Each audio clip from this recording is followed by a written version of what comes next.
నిమ్మకాయల్లో ఎన్నో రకాల ఔషధ గుణాలు దాగి ఉన్నాయి. మధుమేహం ఉన్నవారు నిమ్మరసం తీసుకోవచ్చు. బరువు తగ్గాలనుకునేవారు కూడా నిమ్మరసం తీసుకోవచ్చు. విటమిన్ సితో పాటు శరీరానికి అవసరమయ్యే కీలక పోషకాలు కూడా నిమ్మ వల్ల మనకు లభిస్తాయి.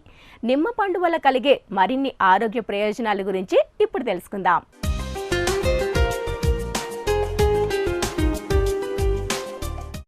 నిమ్మకాయలు మన దేశంలో విరివిగా లభ్యమవుతూ ఉంటాయి.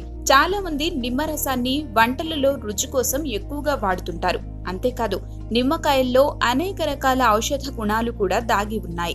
నిమ్మకాయలో విటమిన్ సి పుష్కలంగా ఉంటుంది. దీనివల్ల ఆరోగ్య ప్రయోజనాలు అధికంగా పొందవచ్చు. మనం తిన్న ఆహారం అరగడానికి జీర్ణాశయంలోని ఆమ్లాలు తోడ్పడతాయి. అయితే వయసు పెరుగుతున్న కొద్దీ వీటి స్థాయిలు తగ్గుతూ వస్తూ ఉంటాయి. నిమ్మరసంలోని ఆమ్లాలు వీటికి చేదోడు వాదోడుగా నిలిచి ఆహారం జీర్ణం కావడానికి దోహదం చేస్తాయి.